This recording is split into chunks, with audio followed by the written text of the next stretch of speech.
I'd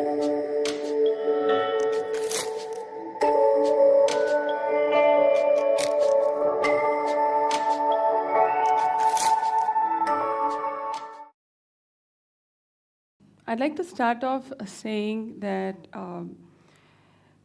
the future of urban cities, or of urban India, and the larger terms, our planet, is increasingly dependent on communities in the urban areas and how they manage the resources, right? So, lot of, more than 60% of the population these days live in the cities, and the numbers are increasing. And communities is the one that can make the change. But nobody is looking at a sustainable plan. Nobody is even thinking beyond a tanker. And tanker didn't occur to them as a depleting resource. So the turning point actually happened when during the TEDx Salon 2016, we were actually taken in a bus to a place which is called Gandipet Lake, and we were sitting on this lake bed discussing water in the city. It was so stark a contrast because this lake in 1920s was the only source for water in Hyderabad, and that was sufficient for the entire city. And today we are sitting on this lake dry bed. So it kind of touched me deeply, and that's when I thought, like, what are we really doing with our city? And started to understand and explore, and the thought leaders has great leads to this thought, as in we had challenges as a city because mostly it's on sheetrock, and today we draw water from 1,000 feet below, so it's logically right to recharge the deep aquifers. That's when the birth of Save 10K boards happened, which was an outcome of the salon. A small group, we started working on this idea where it's basically rooftop recharge through a simple filter and connected to the dead bore. So we're talking about reviving at least 10 lakh bores, right? So this was the most economical, can be done in few hours, and you don't need too much of a technical support. A simple plumber can actually make this happen. Then we took on to it, in the sense, had a small press meeting and got the press to know about this idea and started talking to researchers and people in the field who have worked in water, and they applauded this idea, and we started slowly driving it into communities. And soon I was driving it in schools, talking to kids, telling them, okay, now go back to your parents and ask them, what is the plan for water that you have in your own homes? And while the kids understood the global water situation, they had no clue about what the city had and where it was going through a critical zone. We're actually talking no water in 10 years, or we'll be fighting for water in 10 years in Hyderabad. That's how much depletion that's happening is in groundwater. Around this time is when there was another platform called Hyderabad Urban Makeover that happened. And this was a platform for NGOs and anybody that was doing some good work for the city could co-collaborate with the government or other NGOs, and you could come up and work together for the larger plan for the city. So I saw a possibility that it's possible to rope in with the government and work for a larger cause. And we came up with this 60-day aggressive campaign plan for rainwater harvesting, because we realized that when we told people that there is no water for the city in the next 10 years and understand how critical it is for you to revive water, that's when they woke up to the situation. So awareness was key. So we had to do it citywide, and it had to be an aggressive plan, not get diluted. So we gave him a 60-day plan, and we actually worked on budgets and also told him how and why it'll work, and tying in print media, social media, and also using tankers, right? The city owned about 750 tankers. I actually got one of the tankers painted and used the tanker as campaign material, the guy who needs the tanker is the one who needs the most awareness. And you see these tankers flying all over the city throughout the day, even if it is not summer. So that's the situation in Hyderabad. So, and also planned about 130 events, tying up with the existing events, and also talked about art installations which will make an impact, which will give you that thought-provoking thing. So I went to many HMW backyards, looking for pipes and rusted pipes and machinery and trying to tie in the JNFAU art students into it and working with them on these installations.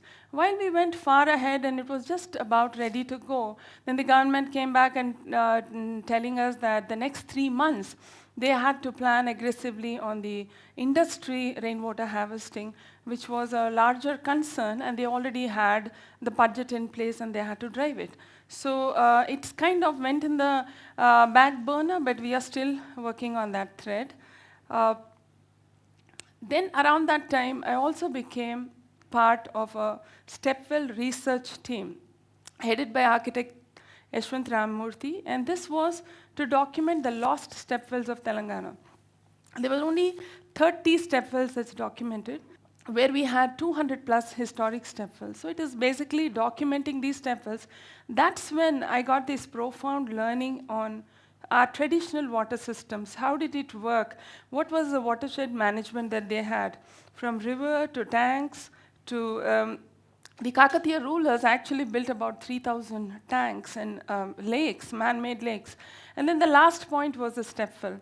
So that got in a different kind of knowledge that, yes, it is possible. If we revive stepwells and the surface water bodies, we can make a larger change. So that's when I suddenly started seeing, like when you say that you have a strong intent and the universe conspires, right? So my government thread that was already happening in terms of campaigning for rainwater harvesting. So the mayor connected me to the zonal commissioner, and the lakes that we had identified, she was the one, and the irrigation department he tied us into. So there was a government connect and the people connect too, because I was working on rainwater harvesting with various communities. Typically, it used to be my weekend job to just walk in voluntarily into communities and ask them to do rainwater harvesting. So I had the community connect too. And now the architect friends from the Stepwell research team and other architects came forward, and they were interested in also restoring the lake and talking about beautifying the lake more meaningfully, right? So everything started coming together and started becoming more exciting. Then came the Ganesh Chaturthi, and I really took on to this festival and took this as a huge opportunity for mass awareness. Now, Ganesh Chaturthi is so connected to immersion in the lake. So today we've polluted the lakes with POP idols and that. While clay Ganesha is not the problem, but the kind of garbage that goes in. As a city in Hyderabad, throughout the 13 days, each day we have 300 tons more of garbage that strains the city, and there are 300 trucks flying and the large infrastructure, about 96,000 plastic bags, and understood like what are we really doing to the city, and we're just further killing the water bodies. So when I took on to this, there's this person called Datu from Parel, Mumbai, who came up with this idea of tree Ganesha, where you plant the Ganesha, you don't even immerse. So that was, while I was looking out for what is the idea that I take across, I found this to be fantastic because it doesn't even go to the lake, and you're actually planting a tree in your own vicinity, and you'll most probably 100% take care of it because you are immersing a Ganesha there.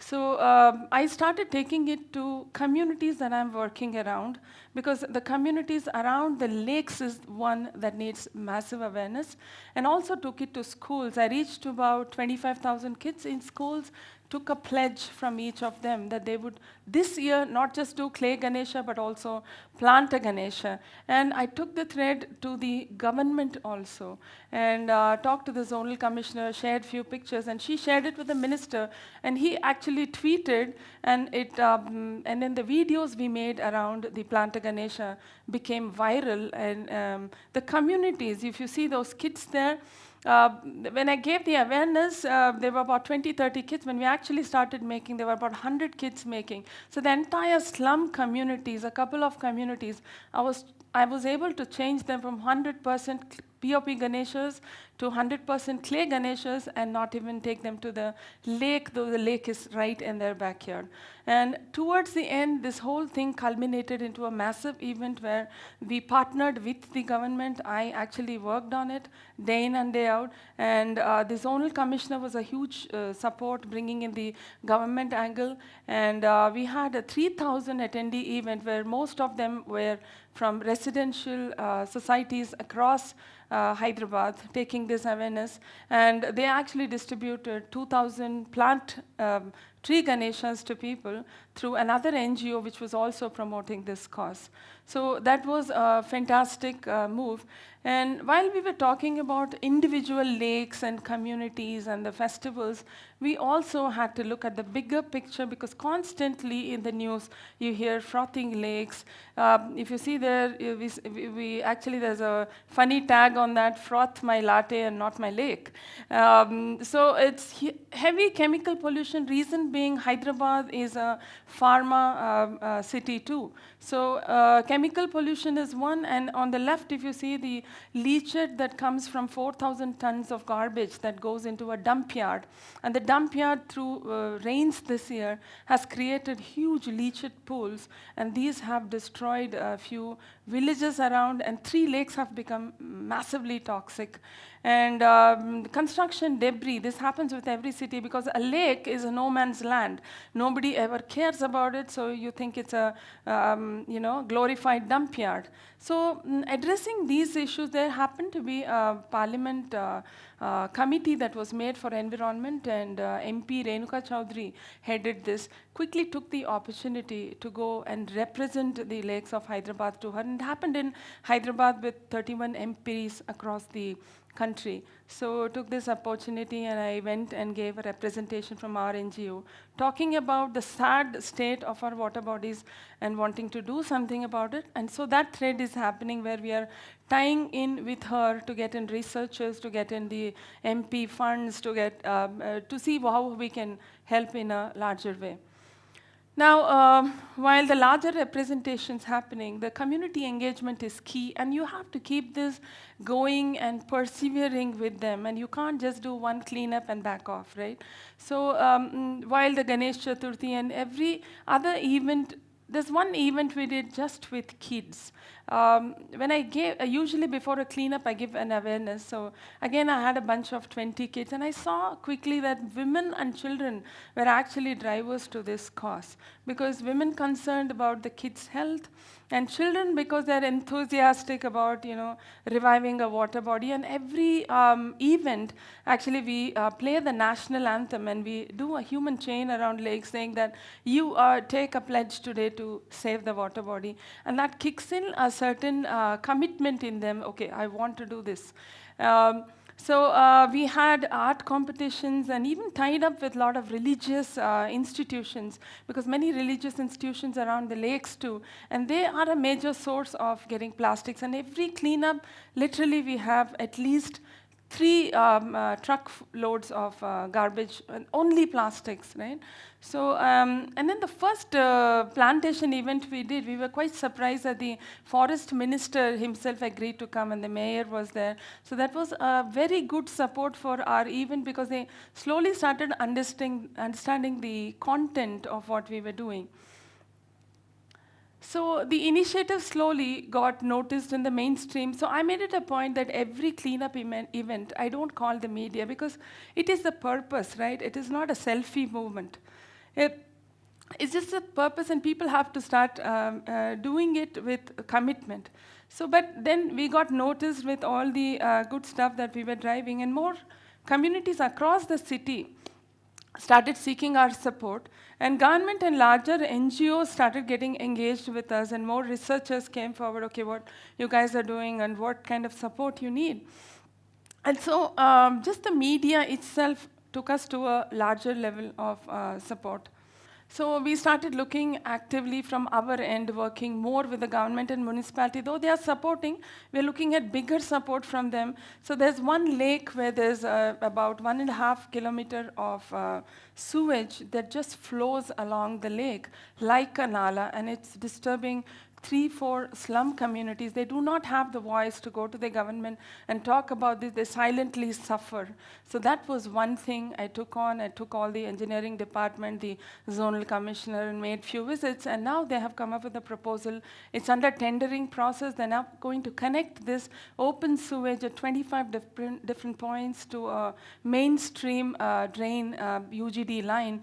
And so that's going to be a big change that is going to bring. So while we are talking about the lakes, addressing issues of the community on one end also becomes of prime importance. You become one of them, then they are ready to bond with you to come for the larger, bonding with the lake. And with architects and stuff, we're trying to see each lake is, you can't have a prescriptive approach to every lake. Each lake is different. The problems are different. The solutions are different. So there's one lake where there's a wall.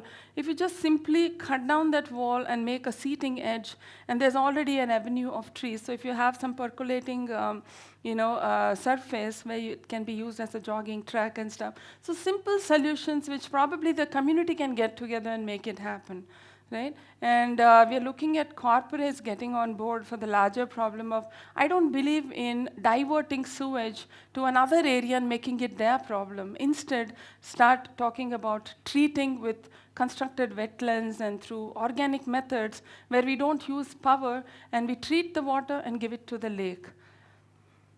So my dream is to make the urban lakes come alive in a way that it becomes an interesting public space and where you have saved water in a large way, and looking forward to all the 172 lakes, while I'm right now focused on one single lake, and do the restoration in such a way that it's sustainable and long-term, not a short-term solution.